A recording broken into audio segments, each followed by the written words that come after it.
Hi, everybody. This is Dino Chris from Prehistoric Facts, and this is extra episode number 64. So this is the second extra episode of this week. And so, so this extra episode, like I said before, this is a look through, or otherwise a review of the rebuttal paper of the Tyrannosaurus uh, multiple species hypothesis that was actually put out in. So the three subspecies Tyrannosaurus paper in March of this year in 2022, and so the rebuttal of that hypothesis came out a few weeks ago, uh, pretty much kind of in around the end of July. And so I got the paper here and I actually looked through it and I actually highlighted certain things here. So the paper is called Insufficient Evidence for Multiple Species of Tyrannosaurus in the Latest Cretaceous of North America. A comment on the tyrant lizard king, queen, and emperor. Multiple lines of morphology and stratigraphic evidence support subtle evolution and probable speciation within the North American genus Tyrannosaurus. And the authors for this paper are Dr. Thomas Carr, James Napoli, Steve Brusati, Thomas Holtz Jr., David Hone, Thomas Williamson, and Lindsay Zano. And so there's 7 authors for this. So whereas the paper about the multiple species of Tyrannosaurus, that was by 3 authors. And so you got Gregory Paul and Scott Persons, and there was another one there too, but I always forget his name. And so let me read the abstract for you. So this is the abstract of the paper. The late Cretaceous dinosaur Tyrannosaurus rex was recently split into 3 species based on the premise that variation in the T-Rex hypodyme is exceptional, indicating cryptic species and robust, quote-unquote robust, and quote-unquote gracile morphs. The morphs are based on proportional ratios throughout the skeleton. The species are claimed to be stratigraphically separate, with an early robust species followed by robust and gracile descendants. There are problems with the hypothesis. The taxon diagnoses are based on 2 features that overlap between the species. Several skulls cannot be identified based on the diagnoses. Proportional comparisons between Tyrannosaurus and other theropods are based on incomparable samples.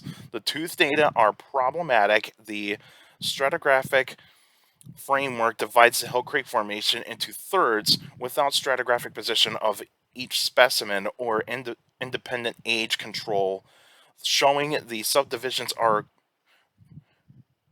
coeval over the entire geographic area. Previous work found variation in T-Rex, but it cannot be parsed into discrete categories. We tested the gracile and robust morphs by analyzing the femoral and tooth ratios that were published in the multiple species study using agglomerative,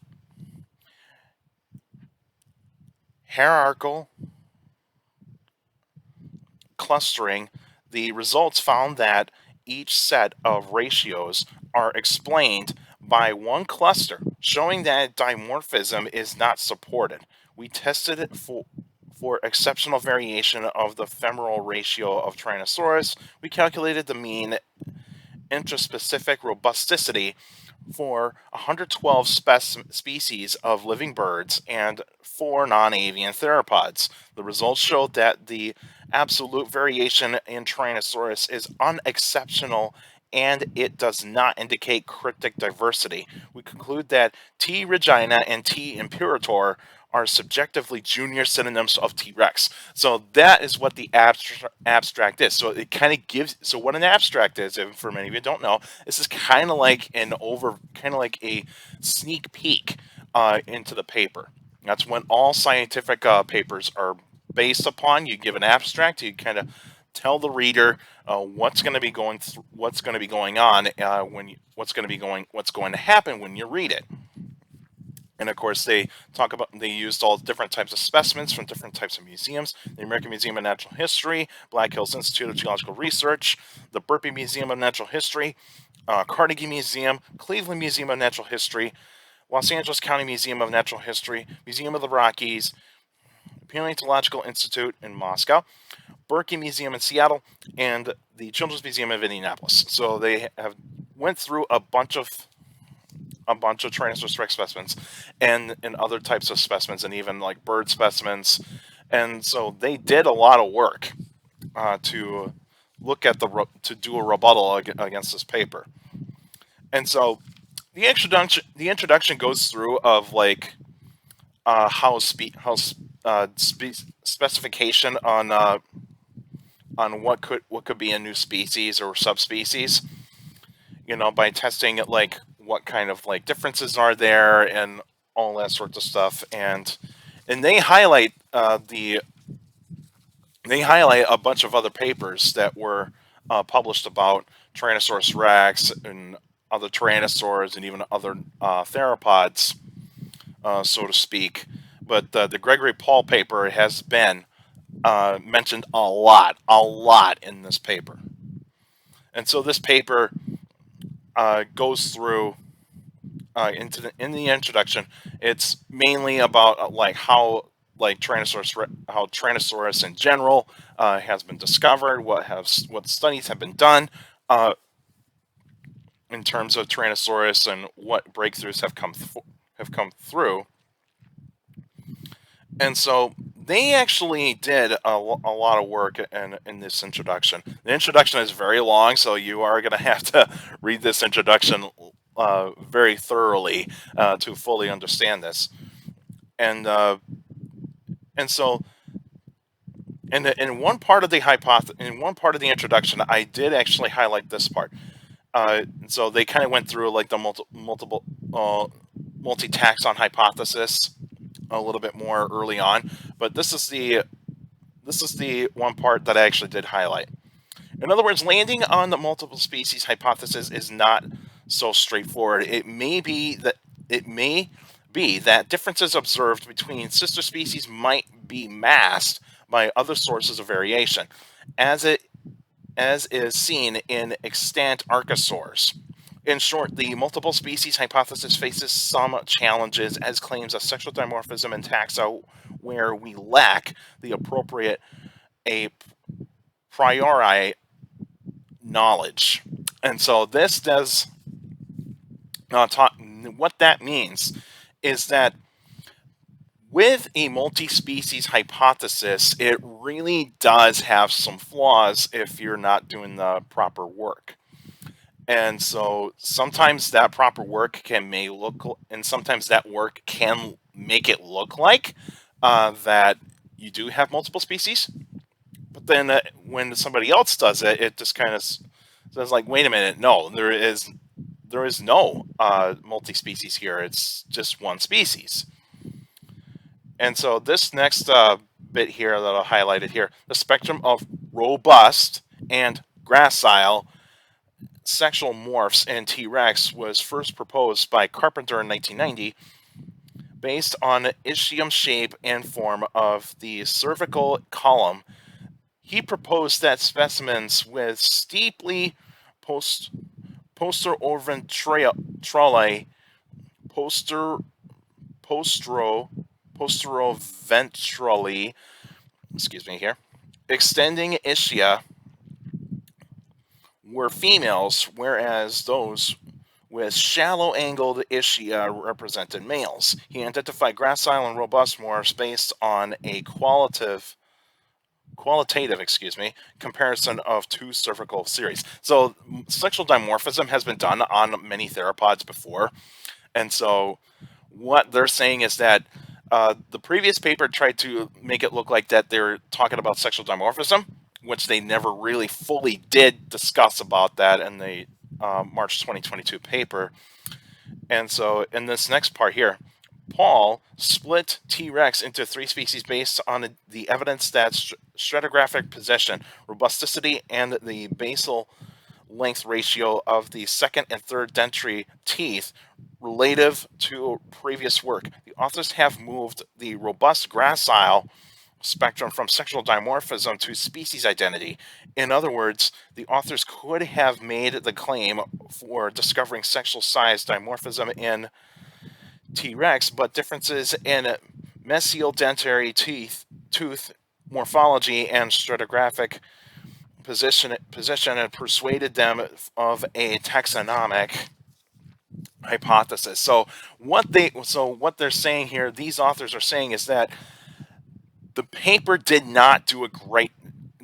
actually do the right way of actually talking about multiple species. So what this previous paper did was that they were looking at the robust and gracile bits for possibly sexual dimorphism, but they looked at it in terms of multiple species, the multi-species hypothesis, and they're saying is that it's not that valid, and so that is the reasons why. And so, but they did make a point about like that. Gregory Paul did mention that there could be a look into about multiple species in Tyrannosaurus at some point, and for the Hill Creek Formation, but that what he did was not the correct way. And I've highlighted a bunch of stuff. I'm trying to make sure that I don't go through too much of it, because otherwise it's gonna look like it's a very, very long video. I know I'm already past 10 minutes here, but yeah, and so they actually like talked about how the work was done, what they did, and kind of replicate the work, and also take a look at the flaws of like the math, and even like how the studies were actually conducted. And they also did mention Thomas Carr's previous paper in 2020 about the multiple species of Tyrannosaurus and what types of changes were actually going through to each individual, which individuals almost look nearly the same, and also which ones did have some differences. But what he concluded in that paper is that all the Tyrannosaurus specimens that he actually studied were basically individuals. They just showed individual traits that showed differences in each individual, and also accounts for like all the juveniles and also all the adults. He concluded that each juvenile, each adult is different. There is not really any specific ways to say that there's different species. And so, yeah, he actually did that a couple of years ago. And so I'll go through the conclusions. I'll go through the conclusion here. And so it says here in the conclusion, Paul have proposed a complex hypothesis based on 3 lines of weak evidence. 3 species of Tyrannosaurus in the Hell Creek Formation and its lateral equivalents, in contrast an assessment based on previous work, Carr and Mallon. And so Carr 2020 and Mallon 2017. In the contributions here, there is support for a simpler hypothesis. One species of Tyrannosaurus where the variation among adults is best explained by growth and individual variation. Cryptic sexual dimorphism is not necessarily ruled out. And we conclude, and so there is 5 points here that they actually made here. 1, Paul have not provided sufficient evidence to support the hypothesis that T. rex can be split into 3 taxa. 2, there is no current evidence to suggest that more than one Tyrannosaurid was present in Luramidia during the last 1 million years of the Cretaceous. The short time duration of herbivorous dinosaurs, Mallon 2012, is not seen in tyrannosaurids of other units, which are invariant aside from ontogeny for up to 1.7 million years. Curry 2005 and Mallon 2012 again. Therefore, it is not unreasonable to expect T. rex to be invariant for 1 million years. So they're talking about that. So for number 2, it's talking about that there is no current evidence to suggest that the Hill Creek Formation should be split into 3 layers. And I mean that's kind of a bit there. 3, new sympatric taxa must be diagnosed by unique and exclusive morphological characteristics appropriate to the species specimens in hand. So they're actually talking about how certain types of specimens were not looked at for the March 2022 paper on the three taxa of Tyrannosaurus. 4. A robust and highly resolution geochronologic and stratigraphic framework is required for a hypothesis of speciation for short time spans, such as that represented by the Hell Creek Formation and a lateral equivalent. So they're talking about that the Hell Creek Formation needs to be studied more in terms of the stratigraphic or the geological aspect of it. And 5, scientists need to do their due diligence and vet the collections where specimens are stored. Specimen availability, i.e., curation in a recognized institution, is essential for reproducibility and continued testing of taxonomic hypothesis. So they're saying is that the previous paper in the number 5 was that the scientists did not do a great job of actually looking through other institutions and also looking at collections that belong in the proper institutions. And so, and then they also talk about, they actually did talk about in this paper how that some of the graphs that they did, the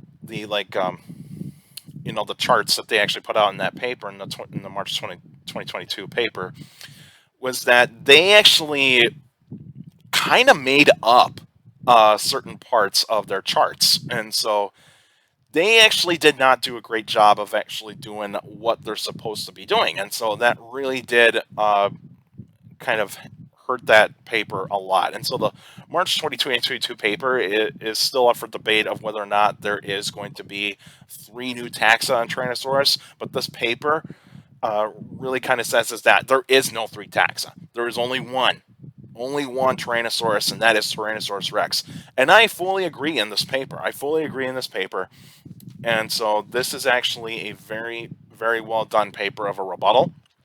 And so, and all those scientists, all 7 of those scientists, those paleontologists, have been on record about that March 2022 paper, that paper does not have that much merit in the paleontological community right now, because it does not have very good evidence to suggest this. Now, in the future, maybe like 15, 20, or even 30 years from now, we could possibly be looking at Tyrannosaurus much more differently, and possibly there could be multiple species. But right now, I'd try and say this paper debunked that the March 2022 paper. And so this paper, so I'll put a link in the description down below, so that way you guys can check out this paper. So that way you can read through it. It is a short paper, so it's not like over 20 pages long. It's just around 8, like between 7 and 10 pages. So it's actually not that bad. It's really not that bad, and it's very simplistic to read. The charts might give you a little bit of confusion there, but if you're not a guy that likes to read some scientific journals like I do, it does actually kind of confuse you a little bit about the math, and also some of the wording there you might get confused on. But you can also check out like some of the Scientific American and even other types of scientific websites that actually talk about this rebuttal paper, and you guys can check it out. And so that's it for now for this extra episode. And so, like I said before in the previous episode, the next episode is going to be a Q&A episode. And so if you got any questions about dinosaurs and other prehistoric life, feel free to email me at dinocris71@gmail.com. Let's go to my Facebook page, Prehistoric Facts with Dinocris. Like the page, you actually post your questions in the comment section. Please put them in the comment section. Don't put them in messengers for private conversations. So please put your questions in the comment section on the Facebook page. And the YouTubers out there, feel free to like the videos, subscribe to the channel, share the videos, share the channel to anybody that is interested in dinosaurs and other prehistoric life, and also hit hit that bell so that way you can get weekly notifications of every single video that comes out weekly. And also for YouTubers out there, feel free to put your questions in the comment section because I do read them all. Your questions do mean a lot on those Q&A episodes, and keep up the good work. You guys are giving me some awesome questions, and make sure you keep your questions short to the point. You can also follow me on Instagram at dino.chris.pf. I post pretty cool stuff on there. You can also follow me on Twitter at CSGRALL. It's my Twitter page. I post pretty cool stuff on there as well. Also, take care of people around you, and also for younger people out there that may still listen to parents and teachers and guardians. It's the best motivation you could have for good education. It's very important to have a good education. With a good education, you get a good job in the future. And school year's coming up. Make sure you respect your teachers, and also make sure that you're doing your homework and make sure you get good grades for this school year. And make sure you stay in school and learn a lot. That's it for now, and I'll see you guys on this coming Thursday.